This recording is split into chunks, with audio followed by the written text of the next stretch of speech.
nous a envoyé un auditeur de l'émission Refait le Monde. Et puisqu'on a dit aujourd'hui, l'analyse, elle se fera avec les acteurs sociopolitiques. Un d'entre eux est déjà en ligne. Depuis Paris, capitale française, Aluseni Makanera Kake. On refait le monde, l'invité. Aluseni Makanera Kake, bonsoir. Bonsoir, M. Condé. Bonsoir à vos collaborateurs. Bonsoir à vos millions d'auditeurs et téléspectateurs. La technique va nous aider à vous entendre mieux en élevant un peu la voix. Alors, nous parlons du discours prononcé par le colonel Mamadi Doumbouya devant la 78e session de l'Assemblée générale des Nations Unies. Nous imaginons que vous l'avez suivi. Si oui, qu'est-ce que vous avez retenu? Effectivement, j'ai suivi le discours du président Mamadi Doumbouya à la 78e session de l'Assemblée générale des Nations Unies. Oui. Mais avant de parler de ce que j'ai retenu, je vous ai suivi tout de suite et je voudrais quand même faire des petites remarques. Allez-y. La première remarque, c'est la sortie du ministre des Affaires étrangères. J'ai été franchement déçu que le ministre des Affaires étrangères de la République de Guinée, mais pas de soutien du CNRD seulement, mais de la République de Guinée, devant tous les Guinéens, il prend le micro, il remercie une partie, il remercie ceux qui sont venus soutenir le colonel Mamadi et il ignore royalement ceux qui sont venus contester. Alors que les Nations Unies, c'est un haut lieu de la démocratie. Et le président Mamadi, le président du CNRD, Mamadi Doumbouya, est parti représenter toute la Guinée et non pas une partie de la Guinée. Et surtout, lorsqu'on dit qu'on est démocrate, c'est parce qu'il y a les pour et les contre. Mais si le ministre des Affaires étrangères remercie une partie, laisse l'autre, c'est comme il n'est pas pour la démocratie. Moi, j'avais pensé à sa place, d'ailleurs je l'ai fait plusieurs fois, quand il y a des manifestations, je commence par remercier ceux qui ont manifesté contre. Je dis, c'est grâce à vous, on sait que nous sommes démocrates. Sans vous, il n'y a pas de démocratie.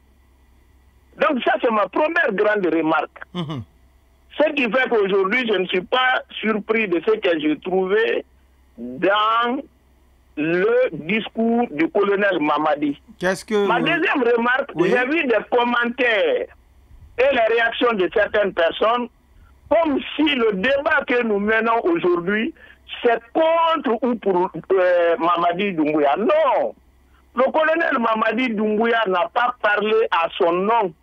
Il n'a pas parlé au nom du CNRD. Il est parti parler au nom de tous les Guinéens. À travers un discours où tous les Guinéens n'ont pas été consultés. Notre intervention aujourd'hui est d'apporter certaines précisions, si elles s'avèrent pertinentes, pour qu'à l'avenir on puisse prendre en compte. Donc ça, c'est pas pour dire on le soutient pas, non.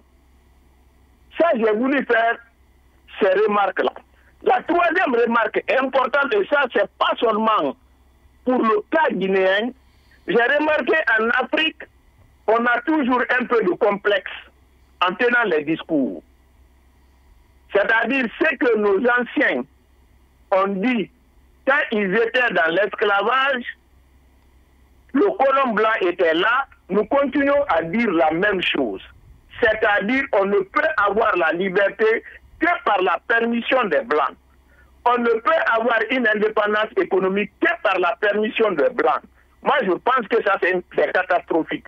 Après plus de 60 ans d'indépendance, nous devons pouvoir définir aujourd'hui les relations que nous devons avoir avec les Occidentaux, mais pas pour les demander des libertés. Voilà, avant d'attaquer maintenant le discours en tant que tel, comment vous l'avez trouvé? Cette petite remarque. Oui. Maintenant, le discours, j'ai entendu beaucoup de personnes parler, il a bien parlé, il n'a pas bien parlé, il est courageux, il n'est pas courageux. je voudrais rapidement dire qu'aux Nations Unies, il n'y a pas un problème de courage. Il n'y a pas de cravache là-bas, il n'y a pas de prison. C'est la maison commune. Tu vas tout dire ce que tu veux. C'est comme la maison de la presse pour les journalistes. Oui, si c'est bon, on prendra une partie pour aider l'humanité entière. Si c'est pas mauvais, si c'est mauvais, on vous laissera avec ce que vous avez dit. Donc quand je prends le discours pour l'analyser, d'abord avant de parler du discours lui-même, moi je pense la 78e session de l'Assemblée générale des Nations Unies avait un thème. Bien entendu. Le thème parle de la paix, du progrès et de la prospérité. Et quand on dit thème, c'est le sujet sur lequel doit s'exercer la réflexion ou l'activité. C'est ça le thème. Est-ce que dans le discours, vous avez retrouvé ces trois éléments phares de la session? Parce que quand on dit la paix, il faut pouvoir définir c'est quoi la paix. Et si les Nations Unies doivent maintenir ou rétablir la paix, c'est à travers quelle institution? On sait que c'est le Conseil de sécurité. Est-ce que tel que le Conseil de sécurité est composé aujourd'hui, est-ce que c'est favorable au maintien de la paix? Avoir 5 membres permanents avec droit de veto et 10 membres non permanents. Si c'est bon, on revient en fonction de cette institution. Est-ce qu'elle a les moyens qu'il faut? Est-ce que ses relations avec les États? Moi, je sais que je pensais trouver le premier élément du discours.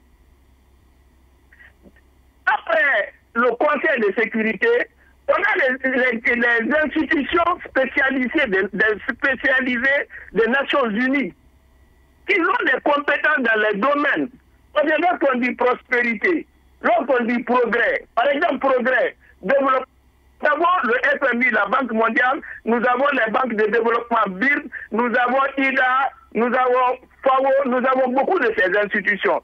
Est-ce que ces institutions aujourd'hui permettent le développement du monde et de l'Afrique? Parce que souvent on fait la confusion. Quand on est aux Nations Unies, on parle au nom de son pays, mais on parle du problème mondial. On parle au nom de son pays, mais on parle du problème mondial qui a des interactions avec votre pays. Est-ce que ces institutions, telles qu'elles fonctionnent aujourd'hui, favorisent le développement économique du monde?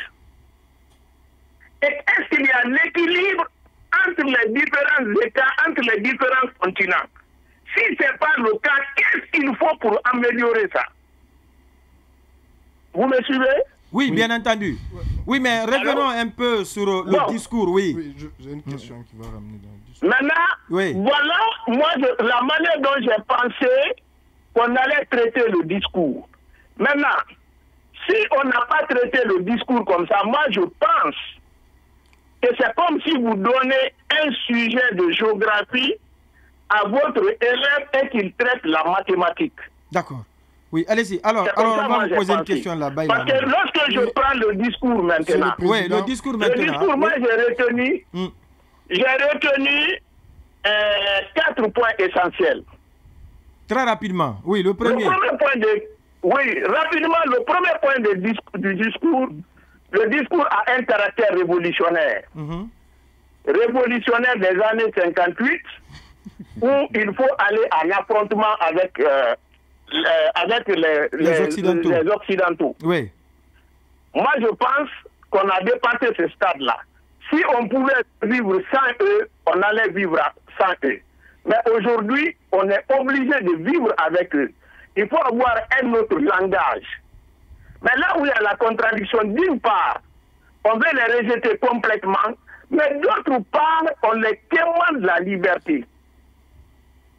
Alors qu'au fond, après 60 ans de souveraineté, nous devons pouvoir définir plus de 60 ans, ce qu'il faut et ce qu'il ne faut pas. Oui, deuxièmement, vous avez dit 4 choses. Deuxièmement, nous avons vu que dans le discours, le CNRD rejette complètement la démocratie à l'occidental. Alors que moi, ce que je voudrais dire, cette démocratie-là, ce droit de l'homme, les Africains avaient ça avant les Occidentaux et les principes sont universels. C'est vrai, nous avons copié le modèle occidental. Mais la démocratie a des valeurs universelles. Mais il est surprenant. Au même moment où on veut être président de la République, on veut former le gouvernement, on va avoir une assemblée nationale et qu'on dise qu'on est contre la démocratie occidentale. En ce moment, ça ne marche pas. Soit on veut adapter cette démocratie en fonction des réalités de notre pays, mais si on rejette complètement, on dit que ce n'est pas bon du tout et que ça ne marche pas, en ce moment, il ne faut plus qu'on parle du président de la République. Parce que le président de la République, ça ne vient pas de chez nous. Parce que la première République et le premier président de la Guinée, ça a été fondé en 1958. Le premier gouvernement a été formé par Sékou Touré. Ça, c'est très récent. Il y a une 60aine d'années, alors que notre continent est le berceau de l'humanité. D'accord. Le temps n'est pas très galant avec nous. Oui, les deux autres éléments, rapidement. Là, vous les combinez, là. Les deux autres éléments, rapidement, c'est la justification du coup d'État. Oui. Par rapport à la justification du coup d'État. Ce que je voudrais dire à tous les Guinéens. D'abord, premièrement, aujourd'hui, personne ne peut dire que Alpha Condé a fait un coup d'État institutionnel. Ça, je le dis et je persiste là-dessus. Si le CNRD, à l'ère arrivée, avait fait un décompte des bulletins du référendum pour nous dire il y a eu combien de Guinéens qui ont voté oui et il y a eu combien de Guinéens qui ont voté contre, on allait pouvoir dire s'il y a eu un coup d'État civil ou pas un coup d'État civil. Ça, c'est ma première remarque. Parce que les gens disent toujours troisième mandat, c'est pas bon. Mais la France où je suis comme ça, l'article 6 de la Constitution française est clair là-dessus. Il y a une possibilité de troisième mandat, ça ne doit pas être seulement consécutif. Vous pouvez consulter tout de suite. Est-ce que nous aussi, nous ne pouvons pas décider de notre sort? Ça, c'est une remarque. La remarque la plus importante, une seule personne ne peut pas modifier une constitution. Et les civils seulement ne peuvent pas modifier la constitution. Et il est évident qu'au sein même de l'armée, il y a la politique de la baïonnette intelligente. Personne n'est obligé d'exécuter une loi manifestement illégale. Si tout le monde savait que ce que Alpha faisait, c'est pas bon, et personne ne l'avait pas accompagné, il n'allait pas modifier. Et troisième remarque, ça c'est un conseil que je veux donner au président Mamadi. Je suis étonné que ceux qui chantaient pour Alpha, ceux qui publiaient ces photos partout, et c'est les mêmes personnes qui continuent à faire pour lui et il les croit. Ça, je suis très étonné. Moi, je pensais parce que ça vient de passer devant lui tout de suite. D'accord, oui. Est-ce qu'il doit pouvoir accepter ça? Oui, en parlant de... Il ne doit pas accepter. En parlant de tripatouillage, monsieur le Président... rapidement, vous avez parlé que le président a dit qu'il est contre la politisation de l'administration. Mais vous savez, en Guinée, nous demandons une chose et son contraire. C'est les mêmes Guinéens qui disaient pas de politisation de l'administration. C'est eux qui disaient qu'il n'y a pas de recyclage. Dès que vous dites qu'il n'y a pas de recyclage, vous avez politisé l'administration. Parce que dans une administration, il y a les fonctions politiques. On est tous d'accord. Quand le gouvernement tombe, le président qui vient, il a la liberté de changer tous les politiques. D'accord. Ça, c'est les ministres. Question, oui. Monsieur Makanera, quand le président... On va interéchanger là, allez-y. Voilà, quand le président a a dit que le putschiste, ce n'est pas seulement celui qui prend les armes, mais c'est aussi ceux qui magnigancent, qui utilisent la fourberie, qui trichent pour manipuler les textes de la Constitution, ceux en col blanc. Est-ce que vous vous êtes senti visé, vous et la mouvance passée d'alors? Est-ce que vous vous êtes senti visé? Moi, je ne me suis jamais senti visé. Pour la simple raison, je suis démocrate.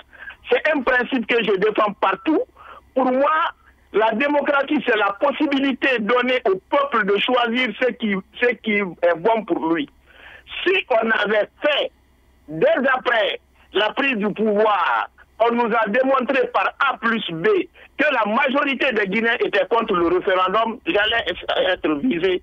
Mais pourquoi on ne le fait pas? On a encore la possibilité de faire pour voir est-ce que le changement de la Constitution avait été voulu par le peuple. Si la majorité a choisi, personne ne peut dire que c'est un coup d'État.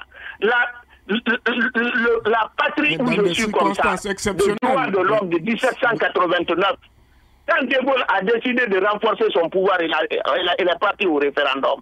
Faites la différence entre la 4e République française et la 5e. Vous allez voir une grande différence. On n'a pas dit que c'est un coup d'État.